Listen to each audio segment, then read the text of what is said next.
Mananam Nididhyasanam. Listen, reflect and absorb.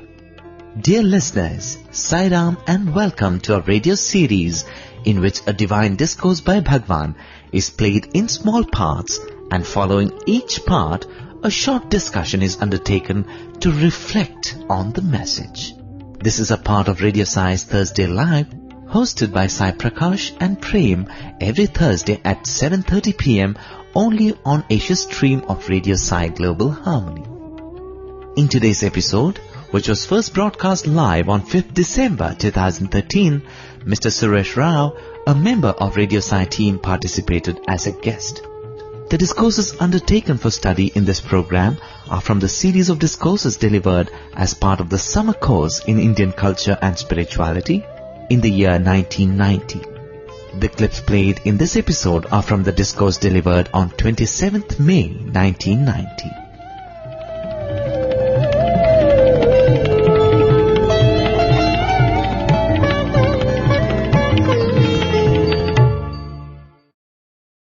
Offering our most humble pranams at Bhagwan's lotus feet, dear listeners, we welcome you to yet another episode of Shravanam Mananam Nididhyasanam. Regular listeners of this program will know that we studied the 1990 summer course series in this part of Thursday Live. We've gone through 8 discourses. We've gone through 2 episodes of summary of the 8 discourses, and we are in the beginning of the 9th discourse, the discourse on the ego and attachment. But before we come to that, as always, let us begin by offering our most humble pranams at Bhagwan's lotus feet and a gratitude to him for giving us this opportunity. We've had episodes on mind, the buddhi, the senses, and we've tried our bit at summarizing whatever Swami has said over 8 days, and we have done over a few months. I don't know how well we've gone through that, but I think one episode which we missed out last time, and we thought we will start with that this time, is that on buddhi. That's true. Right. That's true. We'll have to quickly run through buddhi, although it's such a subtle topic. Right. But before we actually go on to buddhi, I thought there was some portion of the mind, Right. the last portion of the 7th discourse. We dealt with the 3 pollutions of the mind, that is mala, vikshepa and avarna. Right. That is, he says mala is the dust that is accumulated on the mirror. If you compare the mirror to the mind, it is like the dust that's accumulated on the mirror, and the way out of mala is, to clear mala is to have proper ahara and vihara. Right. And the second pollutant is vikshepa, which is the constant wavering.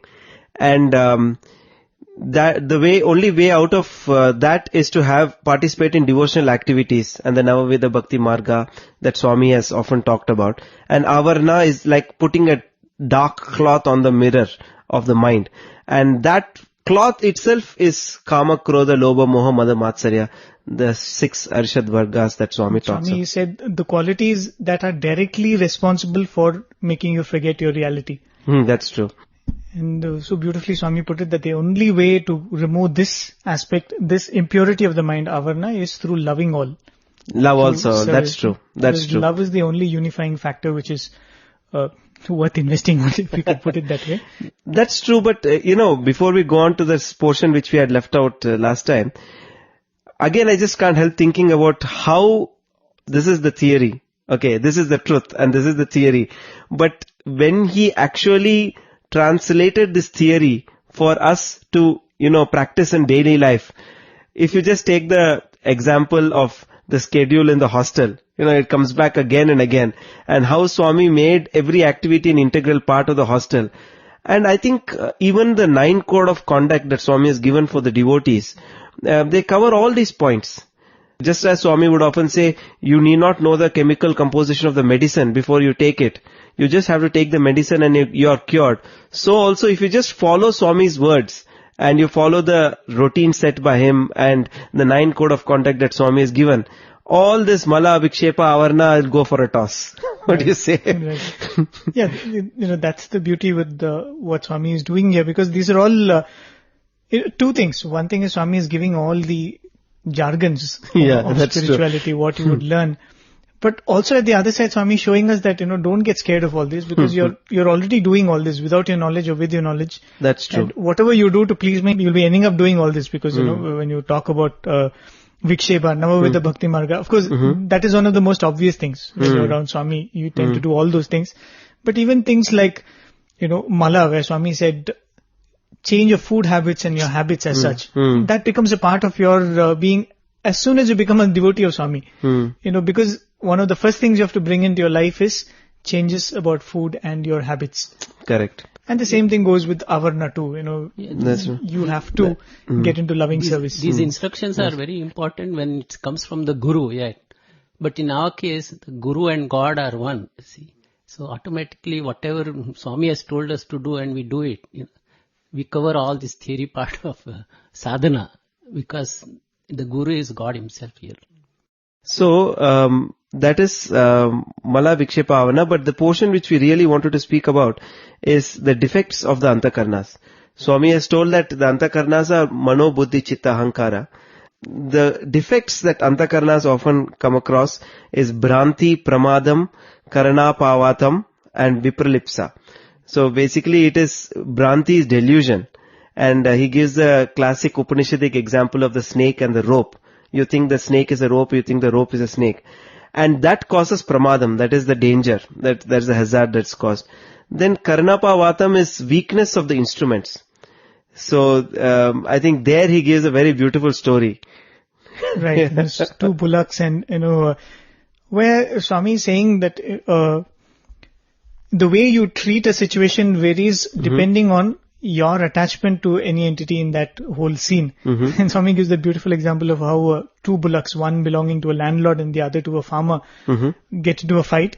And that of the landlord is killed. Yes. So this farmer comes running to the landlord and describes the situation, but in his fear of what is the landlord going to say, he ends up telling the reverse. He says that your bullock has killed my bullock.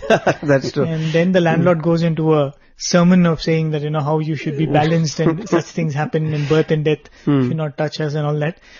And suddenly the farmer realizes what he has said and he corrects the facts and says that no, it's actually my bullock which has killed your bullock. And then he flies into a rage. So I'm saying this is because of, you are going by what is your attachment, not by what you hear. We use different yardsticks for the other person and another yardstick for myself. That is the basic problem. If you put yourself in the other man's shoe, then the yardsticks will remain the same.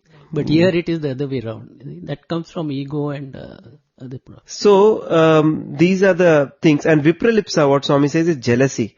And jealousy, clearly he says, comes from selfishness and self-interest. Because you want to excel somebody else. And, frankly speaking, in the ultimate sense of the term, there is no another person. And if you're really happy and rejoice at the success of somebody else as your colleague or anybody else, you can just rejoice that everybody is successful instead of being jealous. And it only puts you in a corner. Let me say, there's only one eye. The eye of you and the eye of him and the eye of me is the same. So that oneness comes from that Atmic state. That's very true. That is the ultimate truth. And he says, but to overcome all this, the simple formula is see no evil, see what is good. Think no evil, think what is good. Do no evil, do what is good. And so on. So in that way, Swami had brought out all the different aspects of the mind. And, we should really quickly run through Buddhi. Because it was another powerful and most important aspect. Swami says Buddhi is like the charioteer in the classic example of the body being the chariot, the senses being the horses, and the reins being the mind. Buddhi is the charioteer. There's a phrase in Sanskrit, Nischayatmaka Buddhi. So he says Buddhi is one that takes a decision. And there are 2-3 other names that Swami has given for Buddhi. Antarvani. Antarvani is like the voice of conscience. And then he says Buddhi is beyond the senses. Buddhi grahya ratindriyam. That is, it is beyond the grasp of the senses. Now, when we discussed this even in the last episode, the voice of the conscience, and Professor Venkatraman gave that beautiful explanation. How do we know which is the voice of the conscience and which is the voice of the mind? He says the voice of conscience will always be one. and it will be clear and it's more like, it's also like when you get a dream of Swami. Right. It's in a way similar, because Swami comes to your dream and gives you very clear instructions. And when we were in our school days, I remember I was in my 12th standard, in an interview room with the school captains, captains of different houses. One boy asked Swami this, Swami, we get dreams in which Swami comes and speaks to us. Are they real? And Swami very beautifully explained, yes, they are real. Unless I will, you cannot get a dream in which I appear. Then he told Swami, sometimes the dreams are very inconsistent with reality. Then Swami said, those are all indigestion dreams. That is your indigestion dream. But then Swami said, when I come in your dream, it is very clear.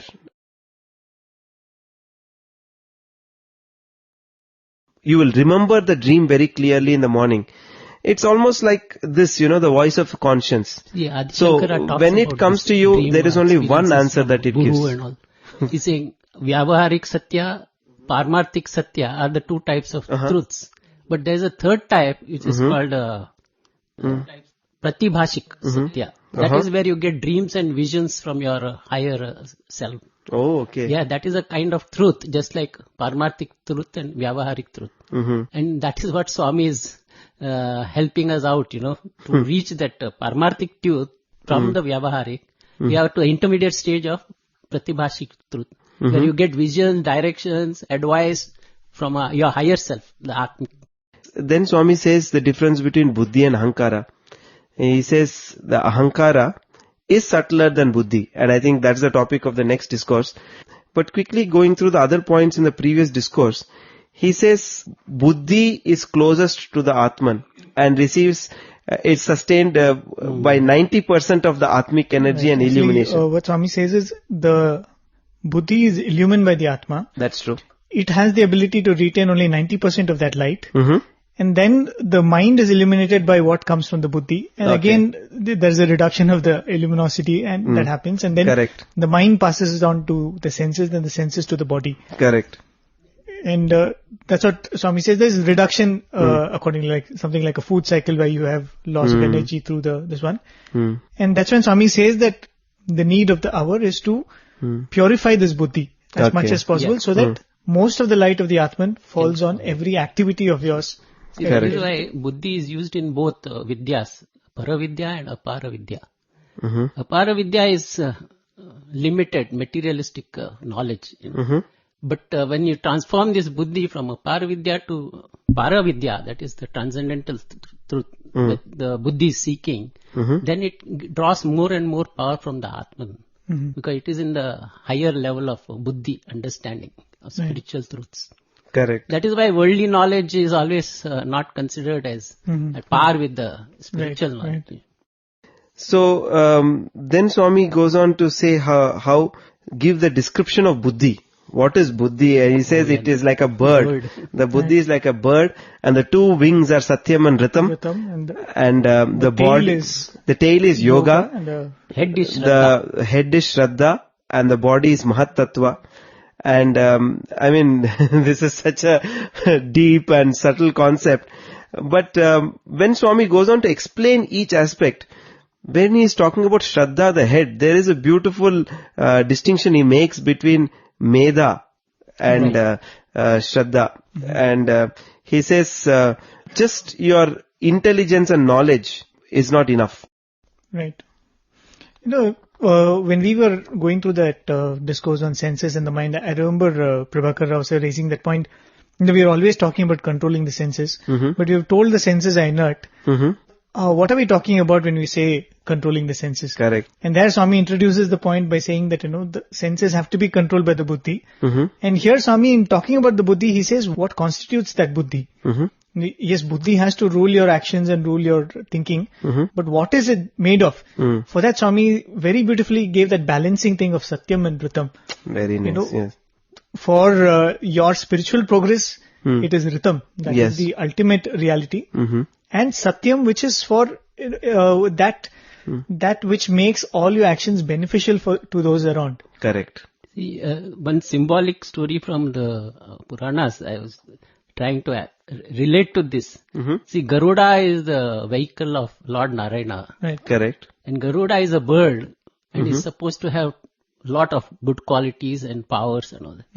Whereas Narayana is the Atmik or the Brahman state. You see? Right. And Vahana is Garuda, which represents the Buddhi state. That way I was trying to see that it matches with the type of Buddhi Garuda would be having, Right. and which everybody else should also develop. So he says Meda, talent is important, but beyond that, you need to have firmness and Shraddha. That he says faith is of paramount importance. And one beautiful point Swami makes when he's talking about Shraddha is, Swami says that it is not that there is no Shraddha in today's man. There is Shraddha in today's man, but that Shraddha is in securing the fruit of one's labor. Yes. But not in the spirit of action. Correct. And that's why Swami says that is the point where, Shraddha tends towards Meda. Where you start depending on your worldly knowledge for the fruits of your action. That's true. And then quickly going on to what is Mahat Tattva. Mahat Tattva, he says, is Tattvamasi. Tattvamasi, that is the great Upanishadic truth. That is Mahat Tattva. And the tail of the bird is yoga. And very nicely Swami says, yoga means control of the mind and senses. Yoga is not postures and what we think is yoga. In fact, in the book Conversations with Sai Baba with John Hislop, very beautifully Swami says, why do you people have these yoga classes and people attend these yoga classes and make money out of it?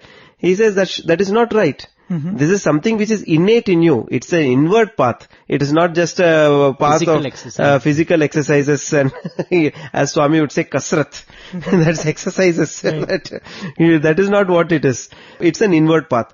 And Satyam and Ritam are the two wings. Tattvamasi is the body. Yoga is the tail.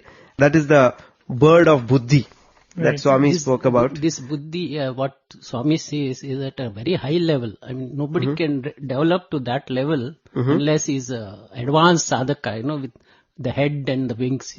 You see this in the case of Vishwamitra himself, who made this Gayatri Mantra. He founded the Gayatri Mantra. Correct. For Buddhi, development of Buddhi. And he himself fell a prey to some of the sense temptations. So it is not that easy that he can develop the head and the body and all of this great bird. Lot of struggle and aspiration is required to reach that level. So I think he says subtler than Buddhi is Ahankara, that is ego. And possibly we will learn more about what ego is in the forthcoming discourse. But before going to that, there's one beautiful point here. He says, thinking yourself to be Ramaya, Krishnaya or Sinaya, however long you may engage yourself in spiritual practices, you will not achieve any progress. I mean, in a way that kind of summarizes, you have to do everything with the knowledge of the truth and with the trying to experience the truth and with love. Yeah, Nisargadatta Maharaj, I am reminded of this individuality, Ramaya, Krishnaya. He says the Guru is out to destroy the individuality of the pupil. Because this individuality is the nuisance that comes in the way of path of realization. So I am Ramaya, I am Krishnaya, I am a man, I am male, I am female. All these things related to the individual, they are all hindrances on the path to realization. See, and Guru's job is to eliminate this ego and the individuality of the person little by little, little by little. That's why Swami says, I am like fire. If you come near me, you may get burnt. Many people run away from that, because their ego is bruised. They can't stand. The beautiful thing is, if you just look at all these 8 discourses we've gone through, the first discourse Swami starts with culture. And something which, when you say culture, you think of a society. When you think of you being a part of the society. So that is when Swami, you might be carried away to relate to yourself as one in the society. But then Swami talks about the body. Mhm. And by the end of the discourse on body, you're sure that you're not the body because it's being spoken of as a place where you live in. It's being spoken of as an instrument which has been given to you. And then you tend to think, senses, because we live because the senses are active. And then that is also removed. And then you're talking about the mind. And that's when you might wonder that, that mind seems to be the most powerful, because he says, bandha moksha, both liberation. And then he's saying that mind also is very, strengthless, powerless, because what is important is buddhi. Because whenever you're in any trouble, it's the buddhi which is going to pull you out. That's the thing which Swami starts with this in this discourse. But then he's saying that buddhi is being covered by the ahankara. So, saying that you're not any of these things, but you might think that I am so and so, and let's attack that. It's literally, that's the position Swami is in right now. Individuality is a transient state, changing all the time. See. So it cannot be. It's amazing. But before we go on to the discourse clip, the Swami ends with this beautiful point. He says, Krishna is the Parthasarathi. Right. He says Buddhi is the charioteer and Krishna is the charioteer. And Krishna is the one who is guiding us. The mind should be in full control of the Buddhi. So that's why he is called Parthasarathi. So at least in this Kathopanishad, the description of the chariot and the horses and all that, the Ahankara doesn't feature. So definitely would know what it actually means, because definitely even in this analogy, the Ahankara is shown as subtle. Correct. Analogy itself is supposed to be a materialization of something which is subtle. But even in an analogy, there is no representation for Ahankara. Correct. So that itself shows that. There is another analogy in the Upanishads, like the bow of the mind, arrow of Om, and target is Brahman. You have to strong and swiftly you have to release that arrow. Something like the bird and Atman, and also analogy of realization. So I think with that we should go on to the next discourse. That is egoism and attachment. Na punyam na papam na saukyam na dukkham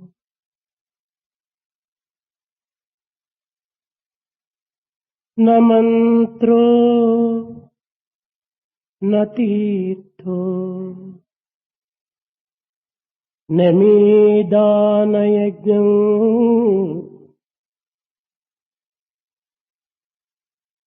aham bhojanaiva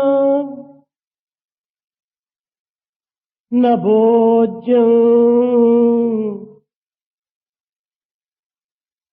na bhokto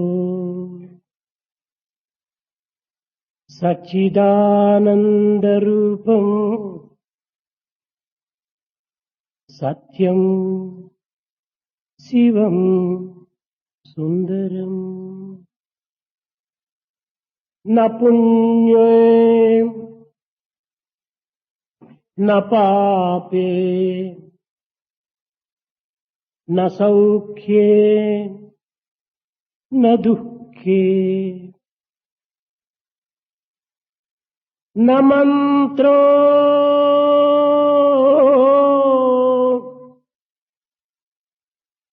na tirthe na me dana yajnam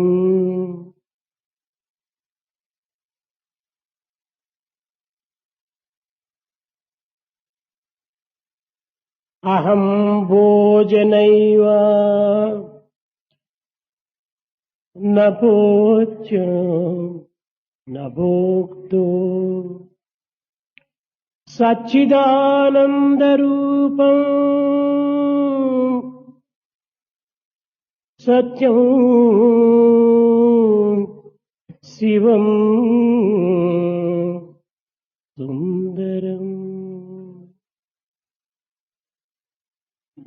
నేను పుణ్యము కాదు పాపము కాదు. I am neither meritorious act nor a sin. నేను సౌఖ్యము కాదు దుఃఖము కాదు. I am neither happiness nor sorrow.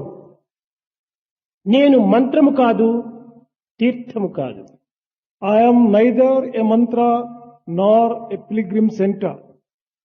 నేను భోక్తను కాదు, కర్తను కాదు. Neither I am partaking nor am I doing. నేను సచ్చిదానంద స్వరూపమైన సత్యం, శివం, సుందరం. I am the very embodiment of Satchidananda, truth, auspiciousness and beauty. ఈ మంత్రము ప్రతి వ్యక్తికి కూడాను సంబంధించినటువంటిది. This particular mantra is applicable and relevant to every person. ప్రపంచములో మానవుడు సుఖాభిలాషి, ఆనంద పిపాసి. Man aspires to have happiness and comfort and wishes to have bliss in this world. ఈ సుఖానంద నిమిత్తమై మానవుడు అహోరాత్రములు అనేక శ్రమలు పడి ఈ సుఖానందమును సంపాదించుకున్నట్టుకై కృషి చేస్తున్నాడు. Man is making ceaseless efforts day in and day out in the world, seeking this joy and happiness. అన్ని రంగములు యందు మానవుడు ఆశించున్నది రెండు. There are two things which a man aspires to have. సుఖ ప్రాప్తి, దుఃఖ నివృత్తి. That is getting joy and avoiding sorrow. ఒకటి సుఖ ప్రాప్తి, రెండవది దుఃఖ నివృత్తి. The first one is the acquiring of joy. The second one is avoiding sorrow. మానవుడు సుఖాన్ని కోరటంలో ఉండినటువంటి అంతరార్థం ఏమిటి? What is the inner meaning in man aspiring to have always joy? మానవుడు నిరంతరము ఆనందమును ఆశించుటలో ఉండినటువంటి అంతరార్థం ఏమిటి? What is the inner significance of man aspiring to have bliss always? ఇది కేవలము ఆధ్యాత్మికమునందే కాక వైజ్ఞానమునందు కూడాను దీనికి అనేక ఆధారములుంటున్నవి. There you can find basis not merely in terms of spiritual language but even in scientific terms. మానవుడి యొక్క స్వభావము, స్వరూపము ఆనందమే. Man's nature and very form is bliss. అతను సుఖస్వరూపుడు. He is the very embodiment of sukha. తన happiness. స్వభావమైనటువంటి యొక్క ఆనందమును, సుఖమును ఆశించుటలో అతనికి అధికారమున్నది. He has every right to aspire to have joy and bliss, which is his very nature. అతని స్వరూపమే అది. His very form is that. చక్కెర సహజంగా తీపిగా ఉంటాది. Sugar is naturally sweet.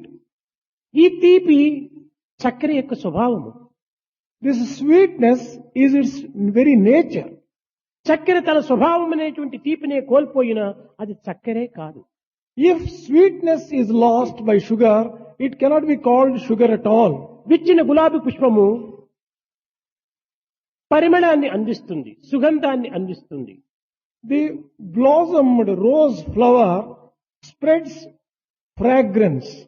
ఈ గులాబీ పుష్పమునకు ఇది స్వభావము. Fragrance is the very nature of rose. అదే విధంగానే మానవుడు సుఖమును, ఆనందమును కోరుట లోపల ఒక వారి యొక్క స్వభావమే కనుక దాని కోరుటలో అధికారం ఉన్నది. Similar is the case of man. As man's nature is joy and bliss, he has every right to aspire for మానవుని them. యొక్క స్వభావమైన సుఖానందమునే కోల్పోయినా తాను మానవుడే కాదు. If he ceases to have joy and bliss, he cannot be called a man at all. కనుక మానవుడు ఈ అంతరార్థాన్ని గుర్తించి తాను సుఖము కోరుట లోపల ఉండినటువంటి యొక్క రహస్యాన్ని కూడాను తాను అర్థం చేసుకోవాలి. Realizing the inner meaning of this, man has to understand as to why he continuously seeks joy and bliss. ఒక చిన్న ఉదాహరణ. One small example. సహజమునకు విరుద్ధమైనటువంటి స్థితి యందు అది మనకు విచిత్రంగాను వికారంగాను రూపొందుతుంది.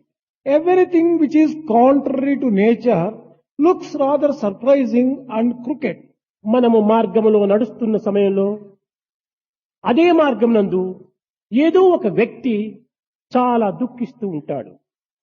Suppose you are taking a walk on the road, you come across a person who is rather sad. కానీ అటు ఇటు పోయేటువంటి ప్రతి మానవుడు కూడాను నిలిచి అది దుఃఖములకు కారణం ఏమిటని ప్రశ్నిస్తాడు. Every walker by stops at him and asks him, why are you sad? ఈ విధంగా ప్రతి వ్యక్తి కూడాను ఆ దుఃఖించే వ్యక్తిని ప్రశ్నించుటలో ఉండినటువంటి అంతరార్థం ఏమిటి? What is the inner significance of every passerby asking him, why are you sad? మానవునికి దుఃఖం స్వభావం కాదే. Sadness is not natural to స్వభావం man. కానటువంటి దుఃఖాన్ని అనుభవిస్తున్నాడు. దీనికి కారణం ఏమిటి అని తెలుసుకోవటమే ఈ యొక్క ప్రజల యొక్క అభిలాష. People are asking him as to why he is sad because sadness is not natural to man. Therefore they want to find out the reason. కనుకనే అతని స్వభావం కానటువంటి దానిని అనుభవిస్తున్నటువంటిది చూచినటువంటి ప్రతి వ్యక్తి కూడాను ఒక ఆశ్చర్యంగా ప్రశ్నిస్తాడు. Every person who sees something which is not natural puts a question out of surprise. అదే బజారు యందు మరొక వ్యక్తి ఆనందంగా నవ్వులాడుతూ ఉంటాడు. Suppose there is another person who is rather joyous in అతను the చాలా same room. ప్రసన్నుడై ఉంటాడు. He is extremely cheerful. అతన్ని చూచి ఎవరు కూడాను ఎందుకయ్యా నీవు ఏడ్చడం లేదే అని ప్రశ్నించరే. No one would ask him as to why sir, why are you not crying? Why are you not sad? ఇతను ఆనందము ప్రసన్నత ఇతని యొక్క స్వభావము. Cheerfulness, happiness and joy is his very ఈ nature. స్వభావమునకు ఎట్టి ఆశ్చర్యము ఉండదు. No one expresses surprise when anything is natural. అస్వభావమునకే ఆశ్చర్యం. Surprise is expressed only when there is something unnatural. Okay, that discourse on Ahankara starts interestingly with, of course, apart from that Padyam, Swami talks about Ananda. That's very interesting. Because, of course, that wonderful shloka, I think, is it Shankaracharya's? Shankaracharya's. Right. Just like Nirvana Shatakam, this also is Right. Shankaracharya. Siddhananda Rupa Shivoham Shivoham. Here it is a Satyam Shivam Sundaram. But the content seems to be similar. And interesting, the second line itself, Swami saying, I am not happiness or sorrow. Of course, I think in Sanskrit, Swami said, Sukham na sukham na dukham. Saukhyam. Saukhyam, yeah. So definitely there is a difference between what Swami is calling as bliss, which is the swabhava of man, and Saukhyam and Sukham. You know, those are comforts and those are pleasures. Swami is saying that is not your nature. Your nature is to be blissful always, and that man is a seeker of bliss. That's what Swami mentions there. See, if you see a child, no, it is always blissful and in the cradle or anywhere, smiling. Why and does a child cry when it is born, sir, then? Except when it's born. Except when it's born. But the moment it starts crying in the cradle, everybody rushes. What is wrong? What is wrong? What is wrong? Because the very nature is to be blissful. But as the child grows, it develops so many other worldly qualities and it loses that innate innocence and bliss which it was born with. See here, it's very interesting when Swami says that a man walking in the bazaar, and if somebody is really sad, you go and ask him what's wrong. And if somebody is smiling, you don't worry because that is his natural, innate nature. In this context, many times you have heard Swami saying, as he would come for darshan, hey, kaiko ra castor oil face. Why are you keeping a castor oil face? Always you should be happy. Don't keep a castor oil face. And that Swami used to tell. And you know, it's a bit off track, but there was a very beautiful incident that happened when you're talking about happiness, and I just got reminded of that. You know, we had made a card for Swami, you know, when we were students, we would take cards to Swami for every occasion. We made a card in which there is the face of a boy, and he's shedding tears. Because Swami was going to leave Patti and go to Brindavan. Okay. So we were sad and we wanted to, we make cards for all happy occasions. So we thought, why not make a card for a sad occasion? And we actually had a card, and then Swami came and said, "Hey, is this tears of joy or tears of sorrow?" Then we said, "Swami, please don't go to Vrindavan." Then very beautifully, actually Swami explained, I'm not able to recollect correctly right now, but he explained there are two types of crying. When the tears come from the corner of the eye, it is different. And when the tears drop from the center of the eye, it is different. So one of them connotes tears of joy, one of them is tears of sorrow. Now, very frankly, I'm not able to remember which is which, but if somebody knows... Each one can try it out themselves. can try it out. And that's also another reason, something very strange. I can't say strange, but in darshan line, Swami is going, "Swami, something, my son is not alright, or my brother is not, chala santosham, very happy, very happy." I mean, sometimes it can really shake you. Here I'm telling Swami that somebody is not well, and Swami is chala santosham. For everything Swami says chala santosham, chala santosham. In fact, one woman said, "Swami, my husband has passed away." Swami said chala santosham. She was shocked actually. Then it was explained also. Actually, once we were talking to one of the old students as part of a fleeting moment, lasting memories. We generally think somebody is sad because of certain reason. Mm-hmm. To give solace or to remove that problem is the only way to bring back happiness. But that's the beauty of a master. That's the beauty of Swami. He narrated once when he was in the hostel, he was sick with jaundice or something like that, some prolonged illness. So he couldn't come for darshan and he'd become very weak. And you know how it is if you're in the hostel, you're away from home, and some kind of sickness like this always, sags your spirit so badly. So when he was a little better, he came for darshan. And there he got up and with a very sad face, he just put up a very sad face and told Swami that, "Swami, I'm not well and the doctors have said I'm having jaundice." And Swami said, very happy, okay, and patted him and walked away. And see the beauty, what Swami's words can do. This boy goes back to the hostel.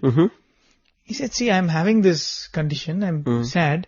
And when I tell Swami, Swami saying he's very happy. And he said, if Swami is happy about it, why should I be sad about it? Beautiful. And he said, that he just forgot about the pain. He said, okay, Swami is happy with my condition. Without removing the problem, without doing anything to solve the situation. But still, Swami could make that boy happy. And I think that is what Swami is saying. Maybe it's going to come later in the discourse. Where your nature is to be happy. And if anything is disturbing you, then, it is making you unreal in the real sense. Again, when Swami says happiness is union with God, and I'm sure people, devotees sitting, earlier at least when the mandir used to be open, and devotees who are sitting quite far from the veranda, and Swami is speaking to the students and all of them burst out laughing. Many devotees might be wondering what is going on in the veranda. But, that presence of mind, that wit and humor, I can't forget those moments. In fact, after Swami left us physically, there was one reporter who came.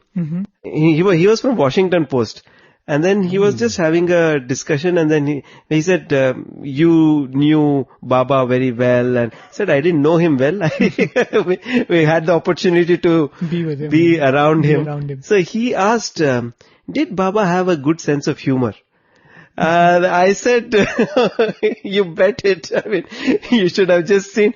He was always happy. So he always made people around him happy. And when, in this context of happiness, truly being with Swami was so full of joy, and it was just full of happiness. What else can you say? Higher than a sense of humor. It's blissful. That's the thing. Even when you look at the early years, 40s, 50s, that is what was the enigma called Swami, because one side he was the disciplinarian, you could not do anything which is not acceptable to him, under him. But at the same time, he was that jolly self, the most energetic in the group, the most jubilant, and the one That's who's true. always ready to get into action and, pull a joke on someone. Mm-hmm. And the beauty was it remained till the very end, I mean, everything is a joke for him. A joke in the sense, he would take it in a very sportive and in a light way. But what I'm just beginning to realize is that even the jokes of Swami was based on the ultimate truth. When some person asks Swami, I'm very fat, Swami, people are making fun of me, I don't know how to reduce. Swami says, forget it. Just forget it. I mean, in that simple solution that Swami gave, he is actually telling, forget that you're the body. Don't give importance to it. Just forget it. Everything, even the joke which Swami says, is based on the truth. That is something beautiful. Swami, my leg is paining. I have heard Swami say, Swami, my leg is paining. Do one thing. Cut it, put it in Chitravati, then you will be rid of that pain. So jovial and so full of life. I mean, I'm sure we can have hours of discussion only on that and endlessly. And I think pretty much that part covered the whole discourse. Swami was saying that your nature is happiness. And the thing that, also the point that if you're not happy, you're not your natural self. And you also have the ability of passing on that sorrow to the other person. Because the other person might get concerned seeing you unhappy. And I think that's also a point which Swami is trying to make here. And some bonum of it is Swami saying that every man is a seeker of bliss. And in fact, though Swami is one point he's saying that he's a seeker, and the other point he's saying that he is bliss itself. The nature is bliss. So somewhere in between, something is lost and something is missed He is out. bliss itself, but he seeks that bliss from the outside world, and therefore he misses the mark. let's see how Swami takes this topic further in the next clip of the discourse. కనుక ఆనందము సుఖము అనేటువంటిది మానవుని యొక్క స్వభావమని మానవుడు గుర్తించలేకపోతున్నాడు. Man has not been able to recognize that bliss and joy are his very nature. కారణమేమనగా ఈ ఆనంద సుఖమును అందించే నిమిత్తమై, అందుకునే నిమిత్తమై ఈ దేహ ఇంద్రియ మనోబుద్ధులు ఏర్పడినాయి. This body, senses, mind and intelligence are given to man in order to enjoy. అయితే దురదృష్టవశాత్తు ఈ శరీర ఇంద్రియ మనోబుద్ధులందు దోషములు చేరిపోవటం చేతనే తన యొక్క స్వభావమును, తన యొక్క స్వరూపమును మరచి మానవుడు విచారంలో మగ్నుడవుతున్నాడు. Unfortunately, defects have established themselves with reference to the body, the senses, the mind and the intelligence. Therefore, he is put to all sorts of inconvenience and grief. దేహమును రాగద్వేషములు అనేటువంటి మాలిన్యం కప్పబడింది. Body is covered by likes and dislikes. ఇంద్రియములను భోగ భాగ్యములు అనేటువంటి యొక్క మాలిన్యం కప్పబడింది. The senses are covered by the luxuries and indulgence. ఈ మనస్సును రెండింటి చేతను కప్పబడింది. అనగా రాగద్వేషములు, భోగ భాగ్యములు అనేటువంటి ఈ నాలుగింటి చేత కూడా కప్పబడింది. Mind is covered by all the four, the attachment and hatred and the luxuries and indulgence. కనుకనే మానవుడు తన యొక్క స్వరూపాన్ని తాను తెలుసుకోలేకపోతున్నాడు. That is the reason why man has not been able to recognize his real nature. ఈ భౌతికమైన లౌకికమైన భోగభాగ్యములు సుఖ సంతోషములే తన యొక్క ఆధారములని, తన స్వరూపమని విశ్వసిస్తున్నాడు. He is believing wrongly that this physical and worldly wealth, comforts are his very nature and his very form. ఇవి కేవలము కదిలిపోయేటువంటి మేఘములు.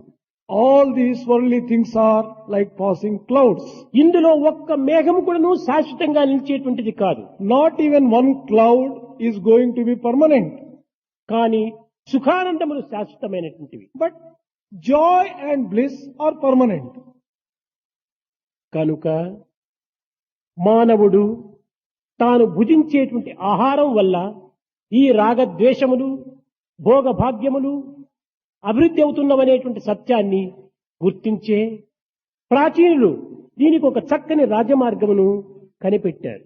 The ancients realized that on account of the food partaken by man, he is subjected to likes and dislikes, and also the luxuries and aspiration for wealth, etc.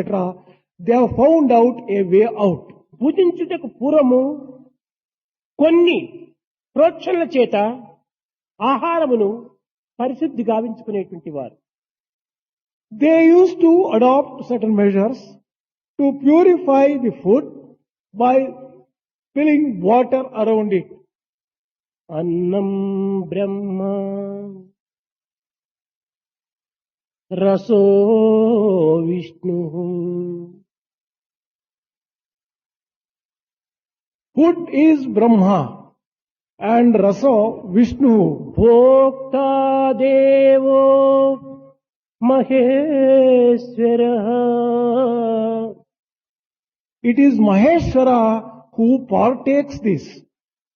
అన్నం బ్రహ్మ రసో Vishnu. The solid food is Brahma.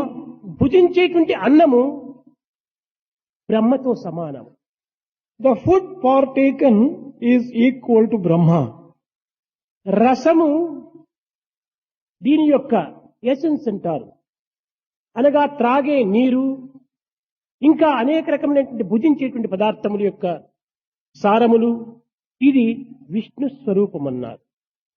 The water and the essence of all the foods taken is the very form of Vishnu. భోక్తా దేవో Maheshwara. The God who is partaking is Maheshwara. అనగా మేము భుజించేటువంటి అన్నము శాశ్వతమైనటువంటి ఆనందాన్ని అందించాలి. That means the food which we are partaking must give us permanent joy and bliss. అని దేనితో ప్రోత్సహింపబడుతుండాలి. And with what were you doing protshana? ఋతం సత్యముతో ప్రోత్సహింపబడుతుండాలి. It was done with Rutam and Satyam. కనుక ఓ బ్రహ్మా విష్ణు మహేశ్వర స్వరూపులైన త్రికాల జ్ఞాన త్రిలోక స్వరూపులు త్రిమూర్తులైనటువంటి మీరు ఈ ఋతం సత్యం యొక్క స్వభావాన్ని మాకు అందించండి. O Brahma, Vishnu, Maheshwara, who are the Trinity and who represent the three times, you bless us with the Rutam and Satyam. ఋతం అనేటువంటిది మాలో అభివృద్ధి పరచాలి. May Rutam grow in us. అనగా త్రికరణ శుద్ధిని గావించాలి. That means let us have the purity of three instruments. సత్యం ఆచరణ యందు అనంతరము ఉంటుండాలి. In our practice, may we observe truth. ఈ విధమైనటువంటి ఆహారమును ఋతంగా సత్యంగా మార్చుకునే నిమిత్తమై ఆహారమును ప్రోక్షించి పవిత్రము గావించి ప్రసాదంగా స్వీకరించేటువంటి వారు. They used to offer protshana and purify the food and transform the food into Rutam and Satyam. కానీ ఈనాటి మానవుడు మేధాశక్తినే ప్రధానంగా ఉంచుకొని ఈ ఋతం సత్యములు అనేటువంటి దానిని విస్మరించి మేధాశక్తికి మించినటువంటి శక్తి మరొకటి లేదు ఈ జగత్తునందు అని విర్రవీగుతున్నారు. Today's man is going on the wrong path, thinking that intelligence alone is supreme and Rutam Satyam are not at all required. He is శంకరాచార్యుల వారు దిగ్విజయ యాత్ర చేసే సమయం నందు మండన మిషన్తో వాదన ఏర్పడింది. When Shankaracharya went on a tour of victory, he happened to argue with Mandana Mishra. ఈ యొక్క వాదన మేధాశక్తి యొక్క ప్రమాణమును ప్రకటించే నిమిత్తం. The argument was on establishing the speciality and uniqueness of the intelligence, Medha Shakti. అక్కడ వీరిద్దరి యొక్క వాదనలో జయాపజయములను నిర్ణయించేటువంటి అధికారము ఒకరికి ఉండాలి. There should be one person who can judge and offer the decision. కనుక శంకరాచార్యులకు మండన మిశ్రులకు మధ్యలో ఈ జయాపజయములను నిర్ణయించేటువంటి అధికారం కల వ్యక్తి ఎవరు అని విచారణ చేశారు. They looked into to find out who has that authority to decide who is victorious and who is defeated between them. సర్వ విధములా యోచించి సత్యవాణి, పవిత్ర హృదయులు, దివ్యమైన భావము, ఋత సంపత్తు కలిగినటువంటి యొక్క శ్రద్ధ, స్థిరత్వము కలిగినటువంటి యొక్క ఉభయ భారతిని ఈ నిర్ణయాన్ని చేయడానికి జడ్జిగా నిర్మించాడు. They decided Ubhaya Bharati as the judge, as he had the truth, sacred heart, pure heart, and he was full of truth and faith. బుద్ధి అనగా కేవలం ఆసక్తి, స్థిరత్వము, ఈ రెండింటితో కూడినటువంటి యొక్క ఋతము ఈ యొక్క ఉభయ భారతి యొక్క స్వభావం. It is the nature of Ubhaya Bharati, who was known for his intelligence because he had faith and he had the Rutam. ఈ ఉభయ భారతి ఎవరు? Who is this Ubhaya Bharati? మండన మిశ్రుని భార్య. Ubhaya Bharati is the wife of Mandana Mishra. శంకరాచార్యులకు ఈ మండన మిశ్రునకు వాదము జరుగుతున్నప్పుడు ఎవరైనా లోకములో తన భార్యనే జయాపజయములు నిర్ణయించమని ఎవరైనా ఆపోజిట్ పార్టీ వాళ్ళు కోరటారా? Can there be another instance in the world wherein when there is an argument between two parties, one party can ask for the wife of the opposite party to ఒకవేళ be the judge? నిర్ణయించుకుంటే తన యొక్క భర్త వైపునే విజయాన్ని సాధించాలని కోరుతుంది కానీ సమత్వముతో, దివ్యత్వముతో, పవిత్రతతో సమత్వాన్ని భావించి నిర్ణయించేటువంటి వ్యక్తులు చాలా అరుదు. It is rare to come across people who would enjoy that sense of equality, equanimity, justice when they have to decide about their own husbands. Yes, I think that was the famous episode of the competition between Shankara and Mandana Mishra. But before that, Swami made some points. I think a continuation of what Swami had told in that discourse on Buddhi, the importance of Satyam and Ritam. Correct. But surprising that Swami is speaking about food and the importance of purifying food. In this discourse about the Ahankara, I'm still wondering where is Ahankara and attachment featuring in all this. I think Swami is slowly building up to that. See, we chant Brahmarpanam and the other one at times of food, but this sloka also should be included in that, I think. When we Annam Brahma Raso Vishnu Bhokto Deva Maheshwara. Beautiful. But I think what Swami is telling is, I don't know, this is my way of looking at it, I don't know if I'm right. Swami is saying this offering or this prayer is made with Satyam and Ritam. Swami is saying that Prokshana is done with Satyam and Ritam and seeking Satyam and Ritam as reward. What I understood is that the ancients did that Prokshana with the water and they were seeking Satyam and Ritam from the three gods, Brahma, Vishnu and Shiva. And as always, Swami defines Satyam and Ritam. Satyam, he says, is let our actions be based on the truth. And Ritam is a transcendental truth. And he says that can be achieved only with Trikarana Shuddhi. That is the unity of thought, word and deed. So, in a sense, they prayed to Brahma, Vishnu and Shiva that please bless us with Satyam and Ritam. See, the food itself can be a temptation. It can be a sensuous experience. Here it is sublimated into a prasadam. See. Exactly. And Exactly. therefore you're purifying yourself. One of the senses Right. also. But before coming to that food part, Swami is telling, in the previous clip, Swami spoke about how man has forgotten that bliss is within, forgotten that bliss is his very nature. And then Swami says that is because that these instruments which are given to experience that ananda seem to have been made impure. Weaknesses are on the rise. Right.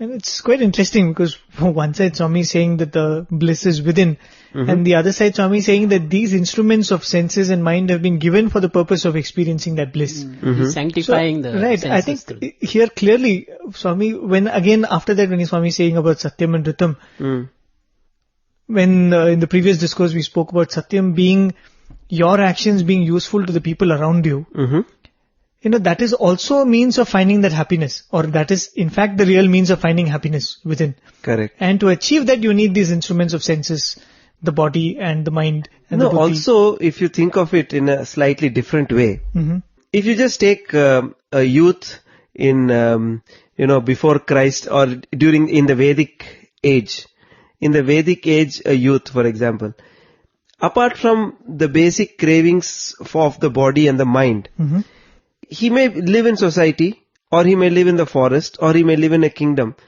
Okay, he had a certain level of distractions. But today's youth, he has so many more distractions because these are created by the mind of man. I mean, the television, for example, you take is like a fountainhead of distraction, and it just takes away your time. You really lose time in that television, movies and anything. I mean, but these are born out of the mind of man. I mean, even for that matter, science and technology and other things. So what God endowed the planet with nature, and that we have gone beyond that, and we have so many more other things to get distracted with. That's why I say, the so-called intellectuals of today are puffed with pride of talent. See, we talk about balanced diet, protein, carbohydrate, everything, all right, but we never sanctify the food the way it should be. See, but I am the eater is a wrong notion to have. I am the one who's partaking. God is the partaker. See, he has put it all sanctified by saying God for everything. Right. That the instrumentation is not coming. He's the instrument of God feeling. Not talking about distractions and all, I think it's no more, there's no point in calling it distractions anymore, because if you're having a lot of focus and few things distract you away, it's a distraction. But you have to find focus in the midst of all this distraction. That's true. It's very simple. You mentioned about people in the ancient times. The amount of things which could attract a certain sense were limited. That's the point. It was easier to try it out and say that, okay, there is no bliss in this. I need to go beyond this. Very true. But now, even you take something which you hear or something which you see, there is so much of variety in it that you think that if not in this, maybe something more special. Very true. If not in this technology, some technology which is more sophisticated and more recent, maybe that can give you the joy. If not a simple MP3 player, maybe an iPod can give you. Right. Refinement. Right. See, here this food, all great religions talk about sanctity of food. Even the Queen of England, when she starts taking the food, she first says, give us this day our daily bread. See, that kind of humility has to come. Puffed up intellects will not be able to do that. And going to the next point where Swami is talking about that verbal debate between Shankaracharya and Mandana Mishra during his Digvijayam, where he goes from north to south, arguing with people. And this is some point which Swami has mentioned so many times, that of Ubhaya Bharati. Correct.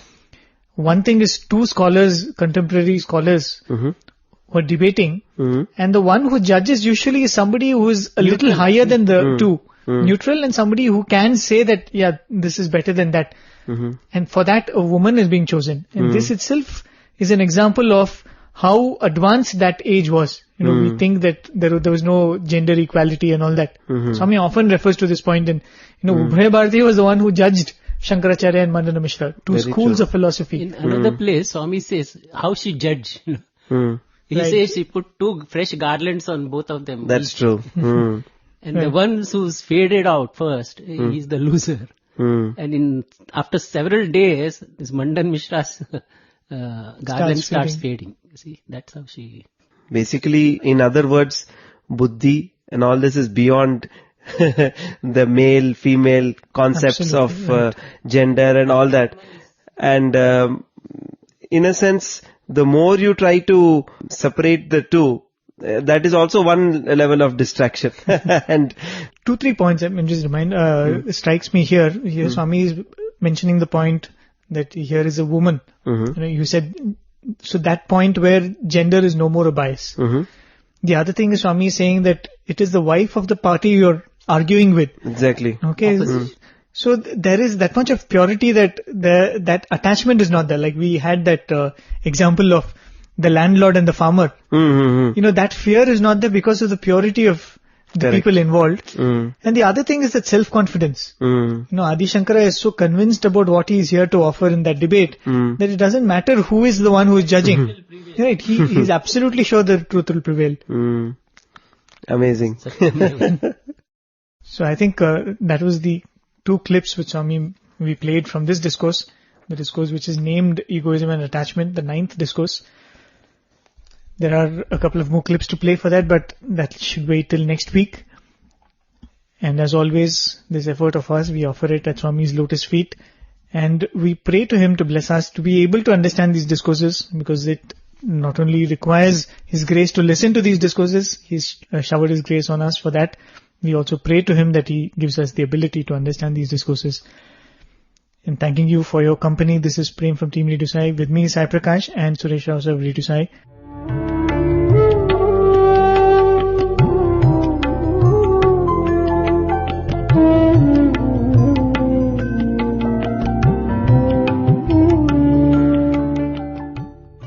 Sai Ram, you just heard an episode of our radio series Shravanam Mananam Nididhyasanam. That is, listen, reflect and absorb. This is a segment that is hosted live on Thursdays at 7:30 p.m. by Radio Sai Sai Prakash and Prem, only on Asia Stream of Radio Sai Global Harmony. In today's episode, which was first broadcast live on 5th December 2013, Mr. Suresh Rao, a member of Team Radio Sai, participated as a guest. The discourses undertaken for study in this program are from the series of discourses delivered as part of summer course in Indian culture and spirituality in the year 1990, and the clips played on this episode were from the discourses delivered on 27th May 1990. To listen to the next part of this program, tune in same time next week. Please do write to us and do let us know what you think about this program by writing to listener@radiosai.org. Thank you and Sai Ram.